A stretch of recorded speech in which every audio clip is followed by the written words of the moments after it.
extraordinario. Por allí vinieron, pero allí quedaron. Por allí vinieron los pobres, pero allí quedaron.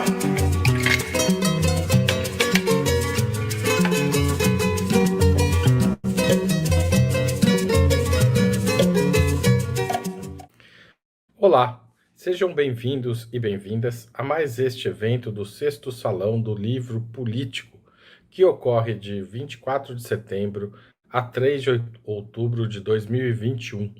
Eu sou Haroldo Cerávulo Cereza, um dos organizadores do Salão. Com o tema Livros que Gritam, o Salão do Livro Político conta com a participação de 68 editoras independentes e é uma realização das editoras Boitempo, Autonomia Literária, Anita Garibaldi e Alameda, e também da PUC São Paulo. Cursos, mesas redondas e entrevistas com autores fundamentais na defesa de uma sociedade mais justa fazem parte da nossa programação. Ela está disponível no endereço salãodolivropolitico.com.br. Também neste endereço, você encontra a lista das editoras participantes e uma seleção de títulos com descontos de 20% a 50%. São livros que gritam por democracia e justiça social, contra o fascismo e a ultradireita. Os descontos estão nos sites da própria editora, das editoras participantes, já atribuídos no valor dos livros ou através de um cupom com o nome VISALAO. 6º Salão, tudo em letra maiúscula. Esperamos que vocês gostem do debate, se inscrevam no canal do Salão no YouTube e difundam livros e vídeos para o mundo melhor. As entrevistas do Salão foram gravadas para que a gente pudesse legendá-las antes delas irem ao ar. As mesas redondas e os cursos são ao vivo. Até mais, espero que vocês gostem do evento que começa agora. Obrigado. Dear Jolly, after all, have to express my gratitude for your book. Your book came in a very good moment here for Brazilian left-wing activists, and it is a present, it is a gift for us in order to rethink our political bonds and our political way of doing things, because there are lots of uncomfortable people with the Brazilian political situation. There are lots of left-wing groups and parties, but the whole picture sounds like we need some kind of a change in our relationships, in the way we thought together, the way we make things together. There's something I would say wrong in the way left wing in Brazil is thinking itself in order to respond to this difficult situation with the right wing, the fascist, in power. So I would like if you can introduce our conversation with a picture, with the comparative picture of the left wing in America, in the Anglo-Saxon world, or the picture from where you thought and you write this particular book. Great. Thanks so much, Christian. And it's really exciting to meet you. And I appreciate this opportunity to have the conversation. So I want to answer this in two ways. So first, I wrote Comrade as kind of at the end of the Obama administration.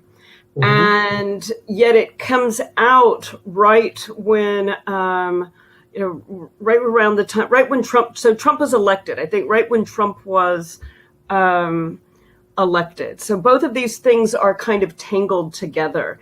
And the reason I say this is because of the relationship between the left and fascism in the US, and how to compare that with Brazil, and then how the book fits in with that.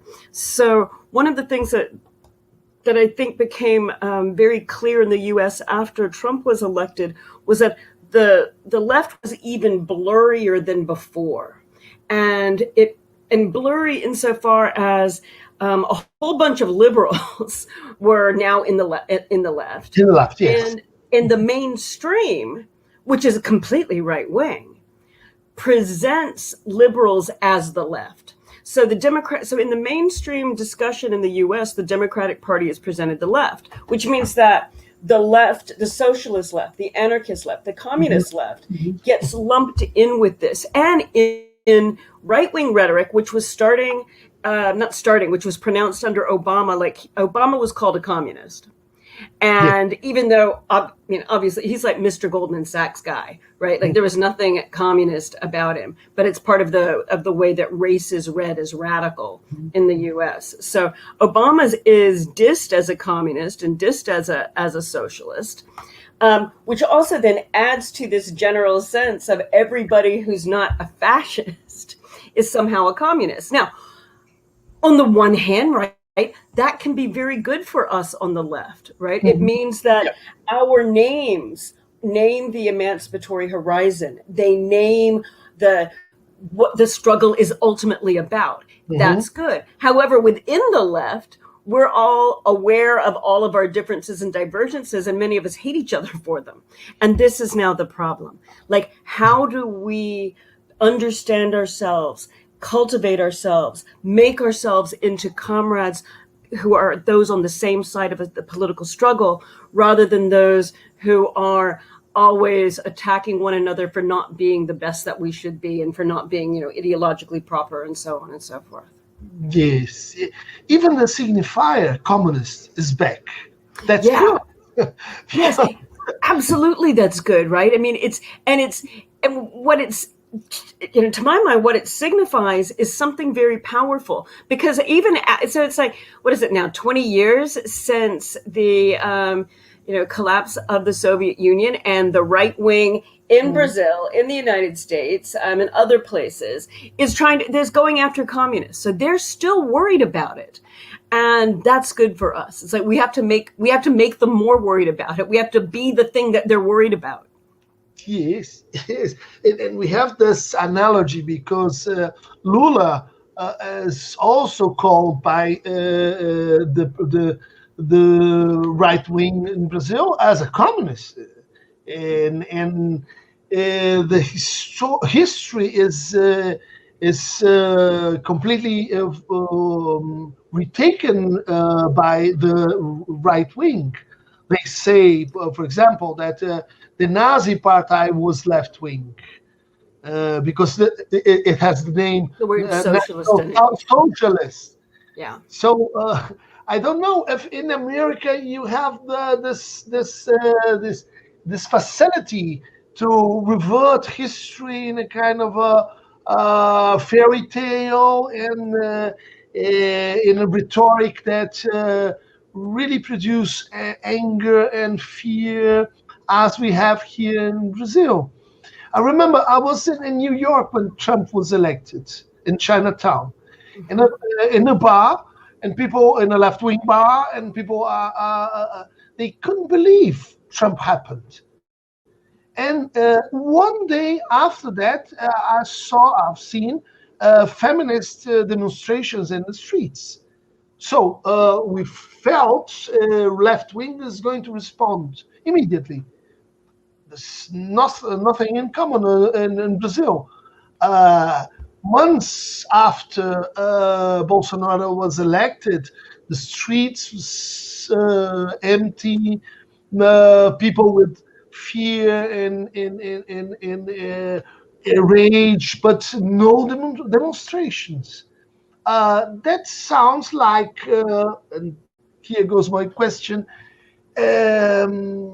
how does feminist, anti-racist new criticism connects with the old left, with the Trotskyists, with the Party, the Communist Party, and so on.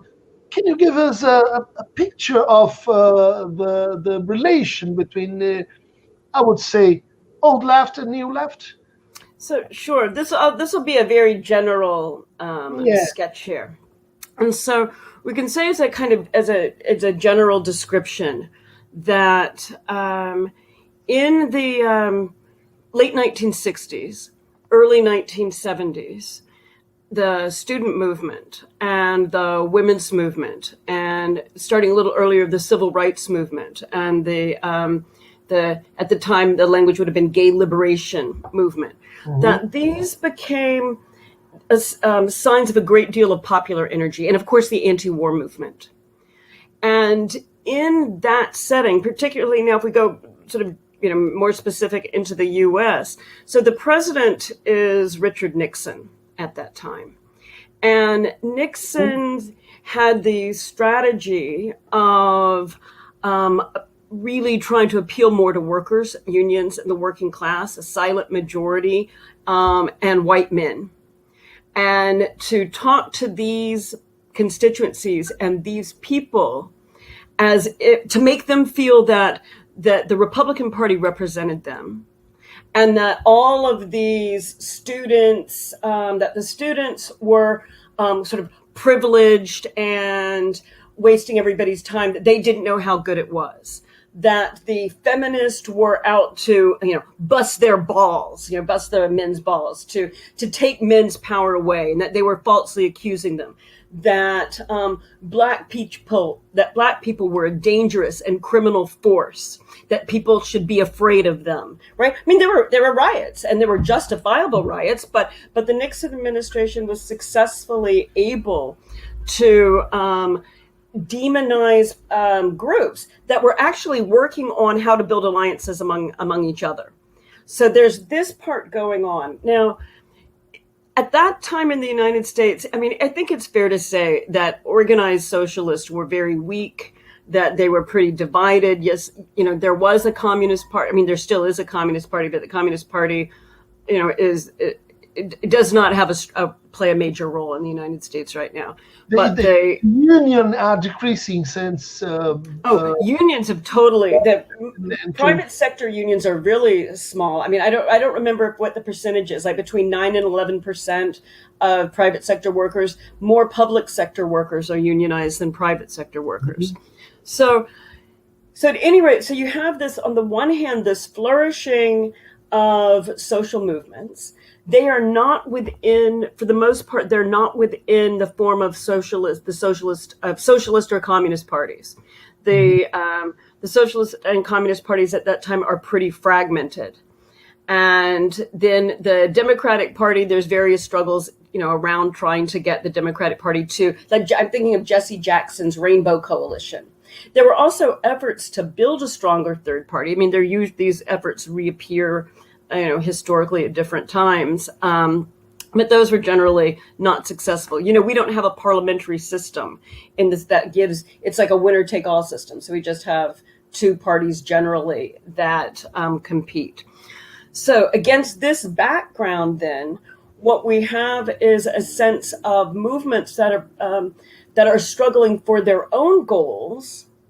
And they don't organize in terms of a party where the goals are universalizable. So it's not a primary view now these days this is changing, but where people would say, we are feminist, and so because we are feminist, we are anti-racist. Now feminists say that, right, the last 10 or 20 years. Mm-hmm. But in the 60s or 70s, that wasn't the first level of the message.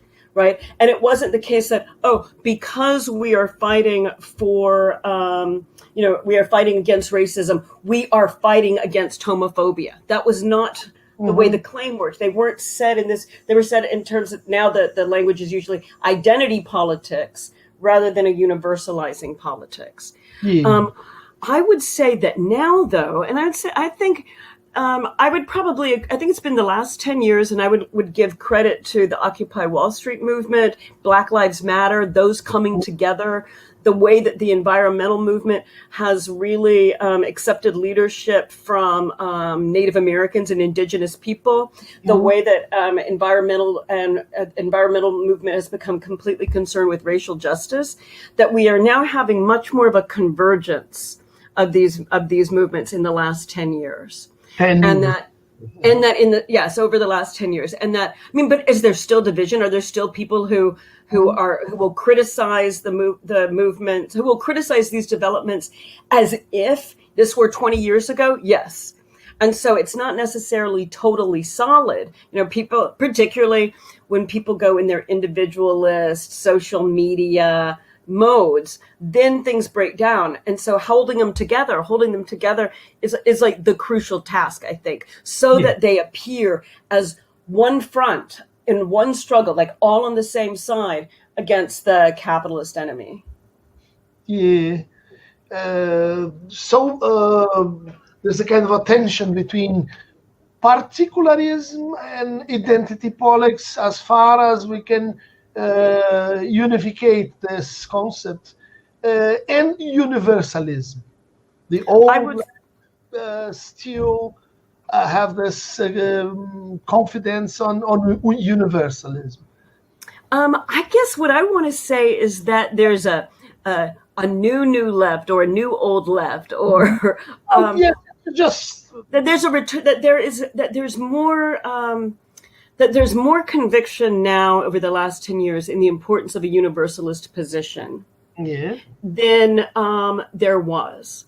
And that people are recognizing that we cannot have victories around racial justice and gender justice if we don't have victories for everyone. And we can't have these victories under capitalism.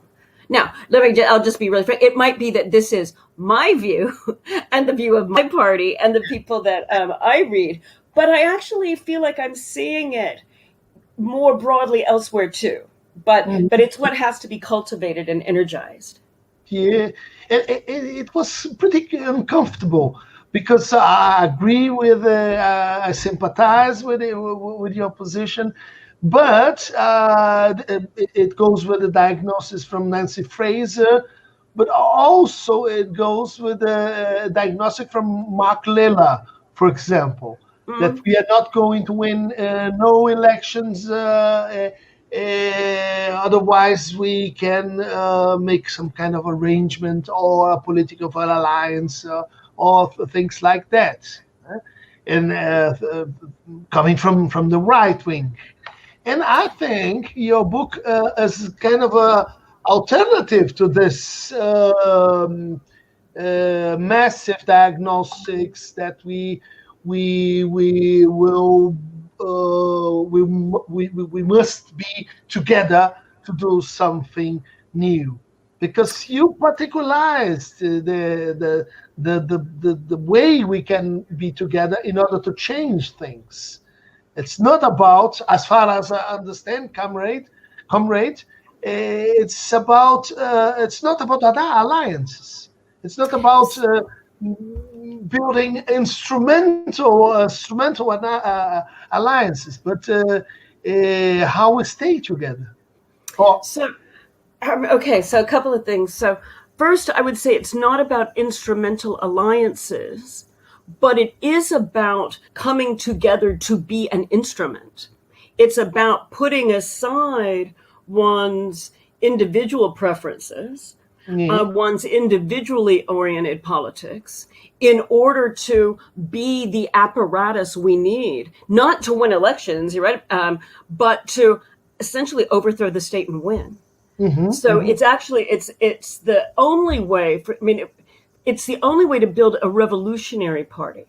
And so then when I talk about all of this all the universal stuff I was just saying about, anti-racism and gender politics, etc., that's the content, right? That's not saying I, Jody Dean, white person, am allying with, my, black friends over here. It means that the position of the party is that we must have a struggle that is universalizable for white women, black people, around, gender, around all of the different things. So that's the content. It's not telling us about who you work with. It's not about the identity. It's Yes, about the claims for equality.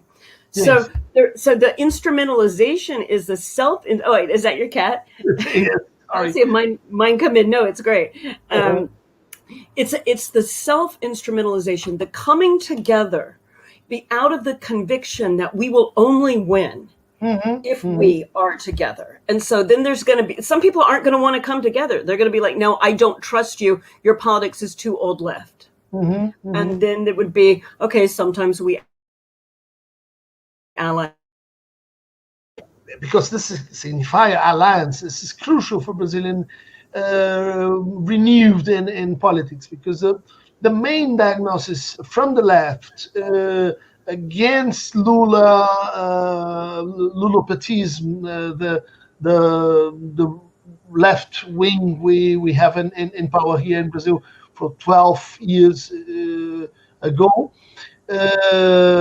since now. They may say you do excess of alliances. You make alliances with the entrepreneur. You make alliances with the hydroelectric builders. You make alliances with the worst in politics to sustain governability. And now we have fascists in power because we do too much alliances, too much uncritical alliances.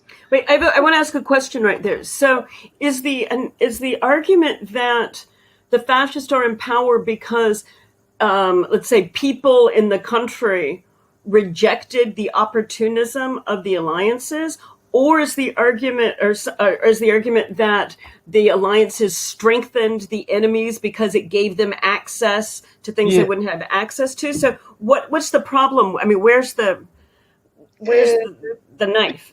The main problem is the PT were driven from left revolutionary party with the Trotskyisms and Stalinists and old-fashioned left wing. When it came to power, it make alliances and turn itself to a social democrat party. So, in order to maintain power, it suspends the connection with popular movements. It suspend connection with popular demands. And after 12 years, it came a kind of a counterattack using the old claims that the left was defending against monopolization of the media, against of ecological devastation. Lots of things was appropriated by the fascists in order to say, now we are going to make it. Now we are going to apply the platform of the left wing. You forget. But of course, in rhetorical way, and it's a discourse operation. It's false. We know it is false. But in politics, we have to understand how the ideology and the possibility is produced. And so there's a kind of a compromise between this alliance politics and the produce of fascism in Brazil. Then I stress that because your book is a kind of solution for that. It's a deep interpretation about what does it mean doing alliances. And in order to do better instrumental analysis alliances, we have to reinstall a kind of an ethos. Yeah, you have to know, I think, what is the form of political connection and belonging that is that is our basis from which we make an alliance. Like we need to be able to tell the difference. Yeah. And then if everything just feels like alliances, then everything just feels like opportunism and forms of self-interest. And then weirdly now the left has become the right, right? Yes, And just as the right takes over the left goals and rhetoric and ideology, the left ends up taking over right practices or a right-wing way of being, and that's what we have to defeat. Right, we've got to defeat forms of individualism in the left that makes us beat up each other and not understand what it is to be on the same side together. So as I will stress your fourth thesis about truth. We have to go back to truth. It's simple as that. It's loud and clear, a kind of horizon to the left, and I like it very much because I agree completely. We lost the reflection about what is truth, what is a full event, what is the truth in history, even the old connection with science, science and ideology, playing out to say we lost it. We gave up. Can you please? Oh, that's I think everything you're saying is complete. I mean, I agree. I think it's important. It makes me think as a way of getting into the answer.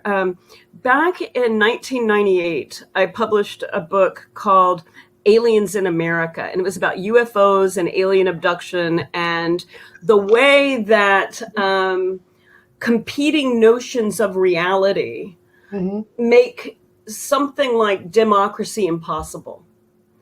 And that, in fact, it was that, and part of this was even though it was weirdly misread as a postmodern embrace of multiplicity, it was the opposite. I was trying to say that, look, we can't have a common politics if people have different notions of truth, right? Like that's a level of just impossibility. All you can have under those conditions is really civil war, right? Civil war is when there is not a common accepted notion of truth. And the left has too much become, I would say over the last 30 years, 40 years, enamored of, well, everyone has their own view. There's all these different kinds of, if there's your truth, that's what's true for you. And this is death to us, right? Yes, We can't just have, and we've seen some of that with the COVID, right? With not everything not everything is medically acceptable for dealing with COVID. Drinking bleach is not going to, cure someone from COVID. It might kill them. And there are other weird things on the American right now where they're encouraging people to take, I think, some sort of fertilizer or horse medicine that was supposed to help prevent COVID. And all of these things are lies. But when the left has been, or the postmodern version of whatever that is, left or right, is anti-science, we lose that kind of truth. We lose the fact that, wait a minute, science is a realm of debate. There's going to be probabilities. We can understand that. That is not something that means that there are 17 truths here. It means that there's a project of truth that we're engaged in and that scientists all participate in. And politically, we've lost the sense that there's a common politics, a truth that unites our politics, that animates our politics, and that this truth actually has to be a universal commitment to freedom and equality. It can't be that, well, some people just are okay with not being free. That's their choice. And it can't be the case that inequality is fine here. I mean, we've got to recognize these sort of political maxims as part of our truth. And I think for the left, it also means a truth to being with the people, to the struggle of the people. And this is not the same thing as how the fascists use the people. It's not the same thing as a exclusive, exclusionary nationalist struggle, even though some forms of national struggle might be necessary. but that's not the same thing. And we have to be able to have these commitments that we hold on to for there even to be anything like a left that is capable of confronting the fascist. I mean, this is a thing that kills me. Like people like to in the U.S., anti-fascism is a popular name on the left, but many people won't go as far as say, okay, and that means like the ultimate anti-fascists have been the communists, and so I will embrace communist commitments. They only take the negative gesture rather than the positive commitment to a shared truth. Yeah, but that means that there was something wrong with our critics on science. Since Bruno Latour, since all those guys, we like them. Feyerabend and so on. We are in a kind of a deadlock because if we stay in this so relativistic critic on science, we now have to admit, as a Gambling, as a pure left-wing thinker defending vaccines, maybe not so good. You have to contemporize with vaccination and so on. There's a task here, I think, a clear task for us to rethink critics on science, critics on discourse, for example. I think part of the issue is as we rethink those critiques. I'm with you on that. Part of it is upholding the Marxism more and saying the critique of capitalist science, the critique of state science, the critique of how science has been funded and manipulated in ways that support particular kinds of power. And so science and so on. Yes, exactly. It's racialized science, and there's really great feminist discussions of science that talk about the ways that women's bodies and women's maternities are conceptualized under patriarchal science. So the thing, though, is to be able to present this, I think, as a more holistically than fragmented into racist science, sexist science, and saying, the institutions through which science have been carried out have had these limits to them that have to be overcome. But this doesn't mean that, let's say, all of the discoveries of black holes and gravitational waves are sexist and racist, right? And I think that that's where some of the critiques end up going as they get popularized with like all science is racist rather than let's look at the racist manipulation of science. So, but you have to believe in some kind of truth to be able to make that argument rather than, well, all science is this, then it's just going to be, a perpetually slippery chain of non-signification. And then at the same time, then one other thing, you mentioned something earlier. Did you say something about a pure left? Did you use that? I want to think about that and what. Yeah, I think we're never going to be pure. Yes, right? I agree. We can't be, and in power. But power's going to. Yeah, sorry. There's a kind of a purification narrative in the left wing. Yeah. It's a kind of a moral search of purification, of excellency in life, excellence in consuming choices. It's a kind of effect of left-wing orientation in the individual form of life.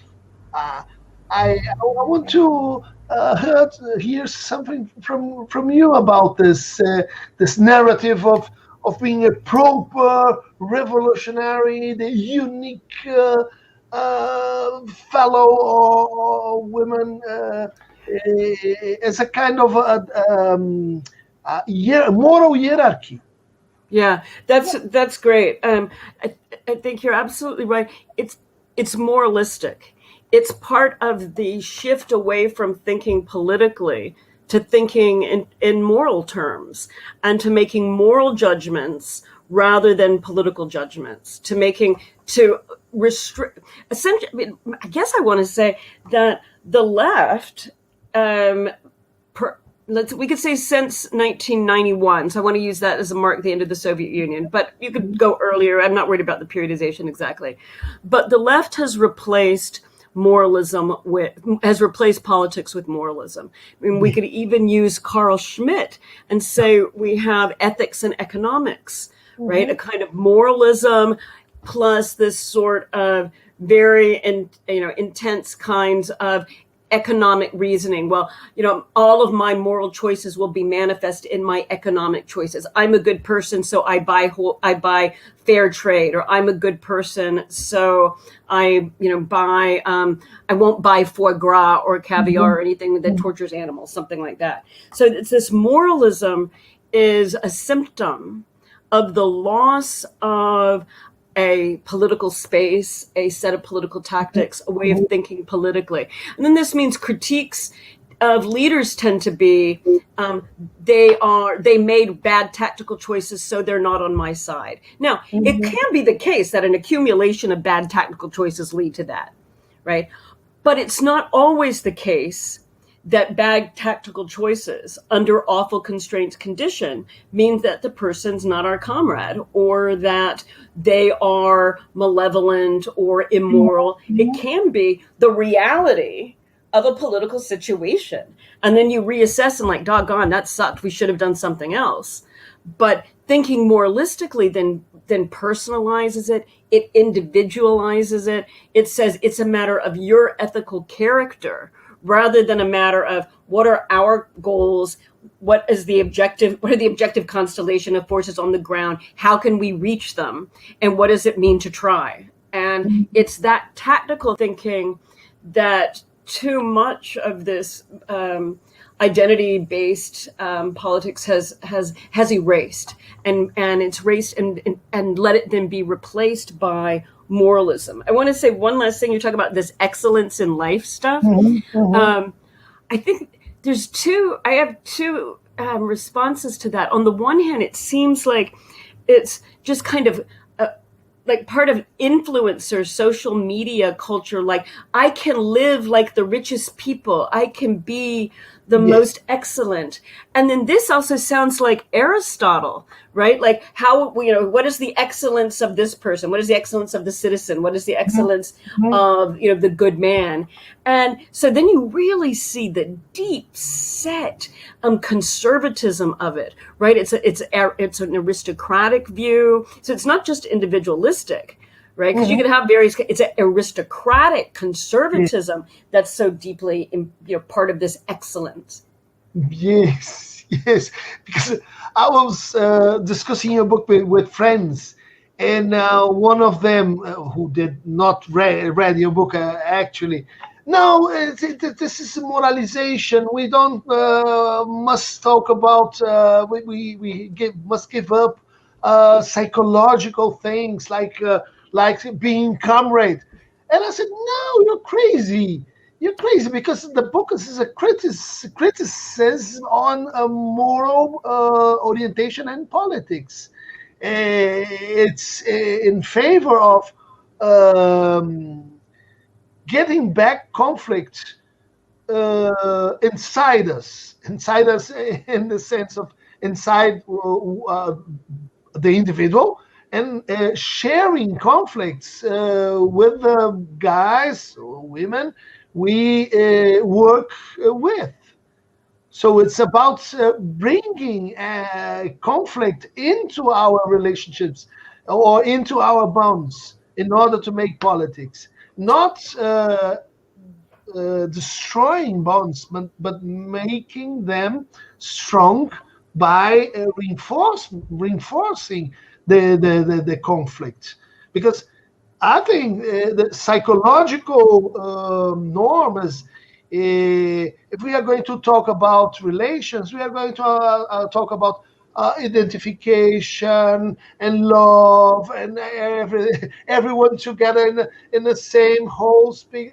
This is dying. This is killing a left wing.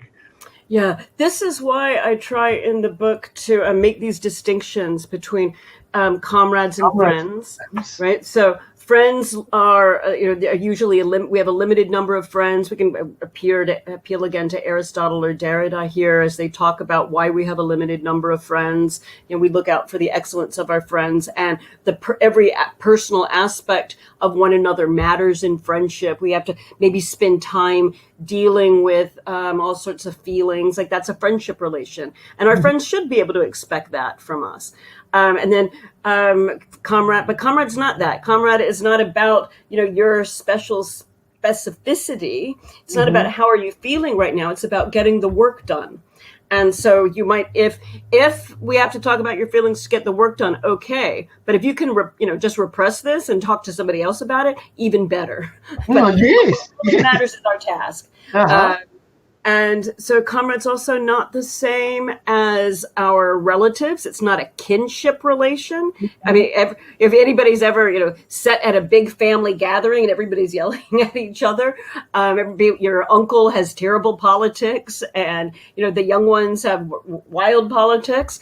But those aren't comrade relations. People might really be on different political sides at that same table. And so we should not confuse the fact that we will eat with a group of people with our form of political belonging and political sidedness. Those are two different kinds of things. Politically, we have to agree on the things that we are fighting for if we're comrades, right? We have to know who our enemy is, and we have to be willing to accept one another's leadership and guidance as we go, as we engage in the struggle. So comrades and family aren't the same thing. And then comrades and neighbors aren't the same thing, right? You would never say, I love my comrade as myself, because right, that's crazy. Because you're not, around being a comrade, it's not about loving yourself. It's actually about putting aside your own self-desire for the sake of revolution. For the sake of the necessity of political struggle right now.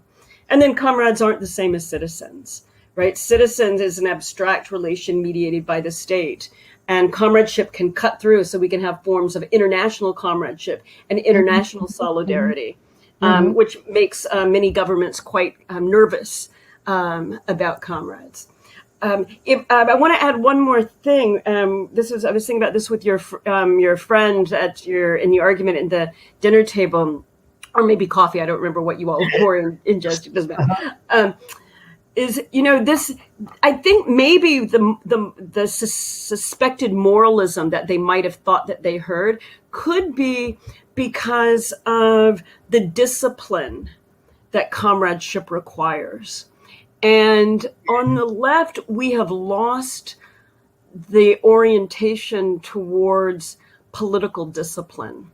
We admire people who are disciplined and go work out, or they're disciplined about their food or something like that.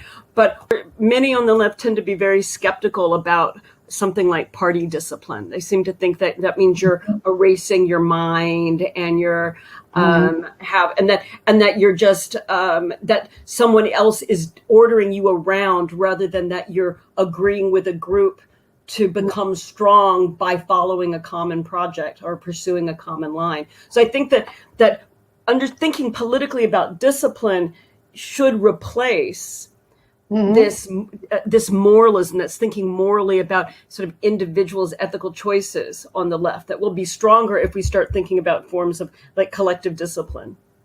Yes, this and the argument is in a second level was saying this is psychologization of politics. And I was like, no, she's a kind of Lacanian. She's dealing with Zizek and Badiou. It's the opposite. It's the critics of psychology. It's anti-psychology. But this is difficult to the public that doesn't deal with psychoanalysis and things like that to understand how we have psychology and internal critics of psychology in order to do better politics. They Yeah. act in the same narrative or the same discourse.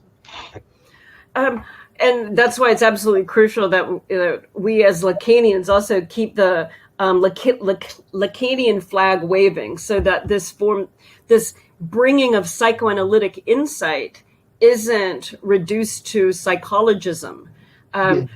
Because psychoanalysis is not comforting. It's not supposed to be, right? It's this.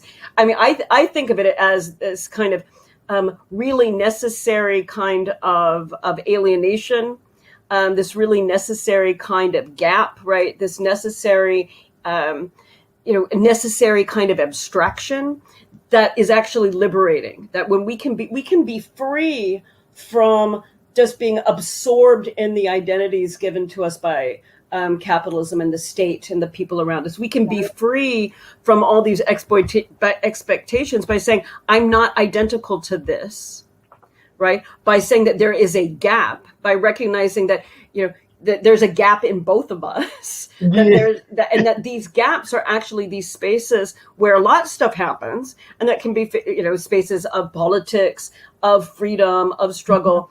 And it's anti-psychology. It's not about self-help. It's about actually freeing up people to say, okay, we don't have to do self-help when we're doing political work. And that's why precisely your book, and I want your opinion about this, is a kind of an antidote to resentment. Because we are talking a lot about resentment in Brazil, because people are changing political views, and there are crashes in the families because left people and right people are fighting, literally. And we talk a lot about resentment as a political feeling or a political effect that we have to cross in order to change the situation. And do you agree with this? Your book is kind of an antidote against resentment, and why? So I want to hear more about. I want to know resentment of whom, and for what? Are we talking about resentment in the left, or within a broad left, or something different? Something that is reversal from left and right, a kind of pathos that's unified in some sense Brazilian political discussion around you are betraying me. You promise and you don't pay your promise. They, under determinate discourse, it's betraying the cause of left, the cause of liberals, the cause of right, the cause of universities, the cause of arts, all the whole country is discussing this kind of how can I explain historical resentments as race resentment, class resentment, gender resentment, and turning real proper social conflicts in a moral psychological resentment. Wow. Yeah. Okay. So I actually would hope that this book would help in this conversation, but I'm not sure. But I think what some of the ways that it could help is by breaking up these holes, so that it's not when we think politically, it's not everybody. Right? It's not that everybody is connected to everybody in these same sets of relations. And as I put it in the book, anyone but not everyone can be a comrade.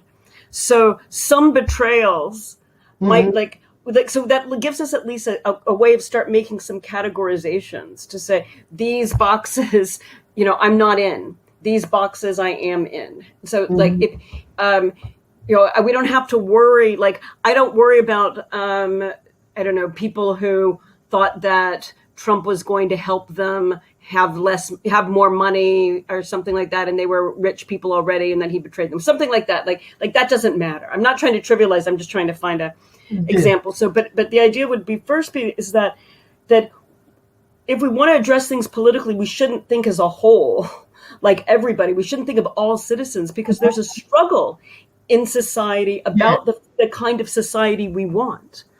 And not everybody is on the same side of that struggle. And so you've got to start taking sides rather than engaging in a generalized moralism or being swept away within a generalized morality or moral feeling or a kind of structure of feeling. That'd be the first.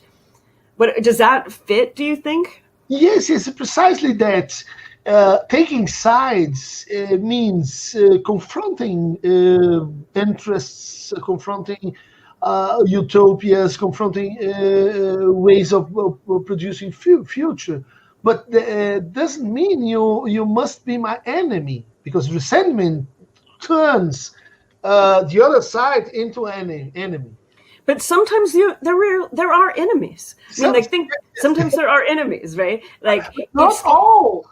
It's not always the case, but I mean, fascists are real, and the fascists are enemy, and so I think part of it is like, if I put this into U.S. terms, one of the challenges around let's say that's captured in the current discussion around settler colonialism is being able to say, yes, the United States was based on genocide and slavery, and these have done irreparable harms.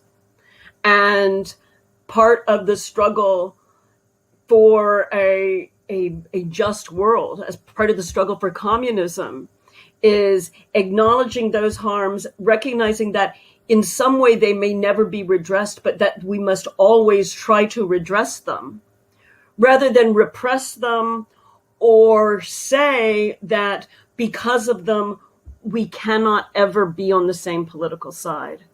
And so I think that this helps try to acknowledge the harm. You could say, but maybe but for us, that language is not quite betrayal. It was like the promise was not completely made. It was like you began as slaves or exterminated. Yeah. Because I was thinking in that old book of Plutarch, how to choose your enemies. You're not choosing enemies. Of course we have enemies, but we have to think, we have to have some strategy. It's politics. Defining who precisely is your enemy, because in the resentment landscape, everyone that doesn't agree with you turns into an enemy, and this is killing us. It's this, I think, in the U.S. with the Hillary Clinton campaign, when she used the word deplorables to describe Trump supporters, it was heard as a description of all conservative people. And then it was heard as a description of everyone in the white working class. Mm-hmm. And this becomes then impossible to bridge. And it becomes terrible for a left that can't organize the working class, because they are so apart from the working class that they can only see white workers. They can't see that the fact that the working class is diverse, and they fall into this rhetoric, a right-wing way of thinking. So I think that it's finding ways to choose your enemies, to know your side, is really part of the political challenge. But even knowing that we have to do that, rather than knowing that we have to do that, is also, I think, an important step forward. Thank you. One last question, because we are going to close the window time. I'm writing some stuff about the left, which doesn't hate money, because here left means you must hate money. You don't want money. You have to be poor in order to stay in the left. You are betraying the left. You are false left because you have money and you sympathize with the left wing ideas. Can you say something about this? Yes, it's moralistic and it's purist.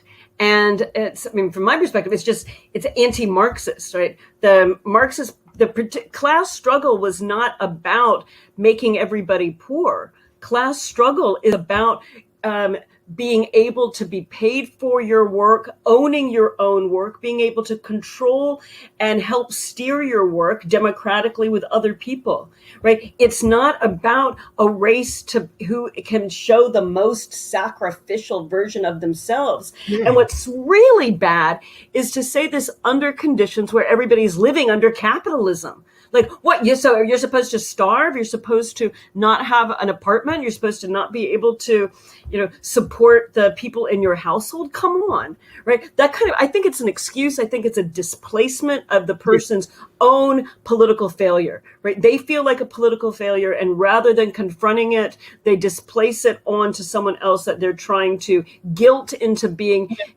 impure when there's no purity, and there's really no purity under capitalism. And I think your book sounds essential. We got to get rid of this kind of, it's death to the left. It's like a left that says you can only suffer. Like, come on, that's what Christianity is supposed to tell you. Yeah. I agree.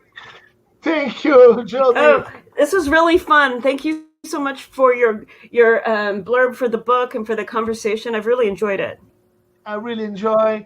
I would say, Comrade Jody, together. Thank you, Comrade Christian. Take care. Take care. Bye. Bye-bye.